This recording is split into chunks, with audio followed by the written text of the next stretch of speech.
Hello, my friends. He who is Seth here.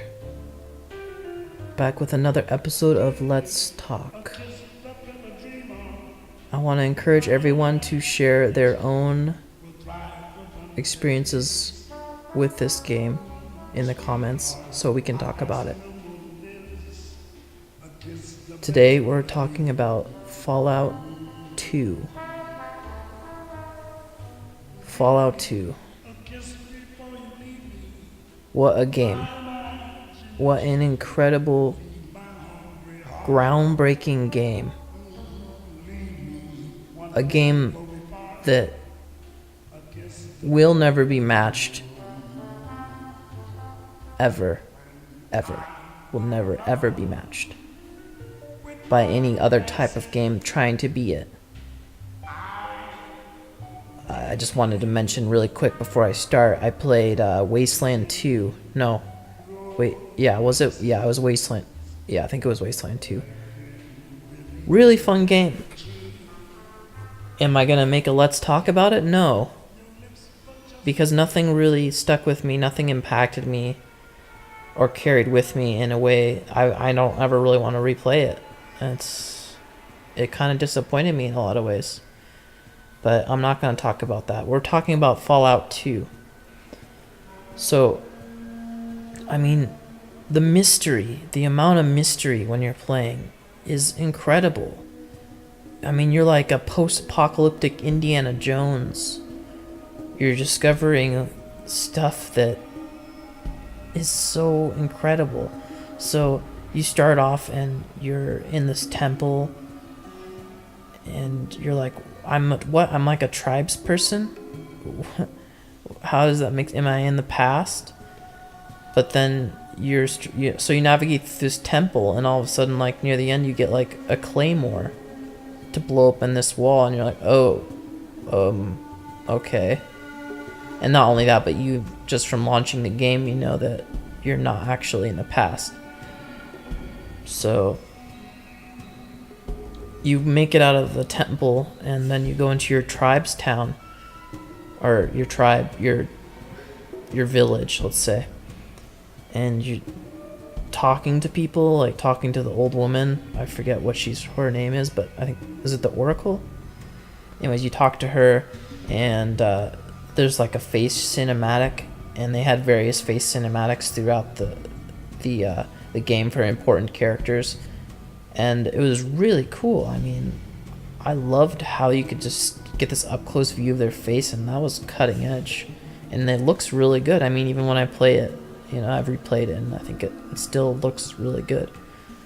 So, you do quests around there, and then you're ready to leave the town. You've got to find the water chip to fix I think your water supply is running out or something like that, and so you're looking for the water chip, and so you've got to find somewhere that has it. So you go out, and all of a sudden you're like, oh shit, what do I do now? And if you travel the wrong direction, all of a sudden you're getting creatures fighting that are way higher level than you, and you die instantly. And you're like, oh, okay, I won't go that way. You travel a different direction, and you start going into towns, and you have all these choices, and you can kill everyone, just like in modern day Fallout. But the worth of each moment felt like 1,000 times what the worth of each moment in Fallout, the new ones, did. I don't know what it was. I loved the combat when you would get a critical shot on someone, and and the side would blow out, and you'd see their ribs, and it was overly gory, and you would have shot them in the head, so it didn't make sense that their side blew out. But it was incredible. It looked fucking awesome and so satisfying. So yeah, you're traveling around, you're discovering these vaults. And the first time I played through the game, I played so much before I actually got to the end of the game, just running around. And I didn't actually know what to do. I had no idea what to do. So I would just run around different towns and build up my levels and my followers and stuff. And the special encounters were really cool. How you would just randomly get these special encounters. And there was like, I don't know, there must have been like 30 of them. But a lot of them had like this sick, hilarious humor that I just love. You know, like, and there was also so many movie references, like the guy on the bridge that asks you, that's the Monty Python reference. You know, he asks you like 2 questions that are easy, and then one that's like ridiculously hard, and if you get it wrong, he just kills you. That was really funny. There was so many other references like that. But anyways, the special encounters were awesome. I think there was a Star Trek one and various other things like that. But anyways, every time you found a new piece of the storyline, it was incredible. I mean, again, you felt like Indiana Jones. You're like, holy shit, I just found a vault in the side of this wall in this town. And all of a sudden now I'm in Vault 13. And the Garden of Eden creation kit isn't here. What the hell do I do now? And you're traveling around, and I mean, I guess I should say this, but spoilers, but like, I mean, if you guys are watching this, you've played this game.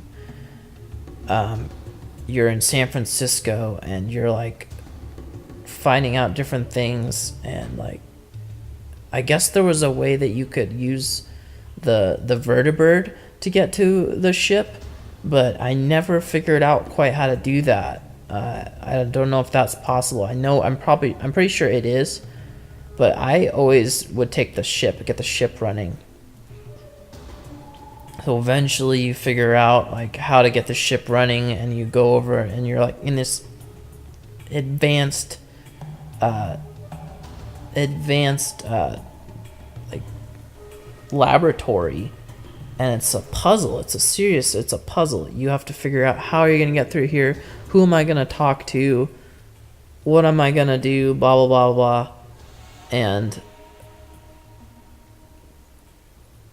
eventually, you know, you face the end boss, the huge robot dude, and he fucking obliterates you unless you know what you're doing. And usually you have to reload the save like 100 times, and yeah, eventually you beat him.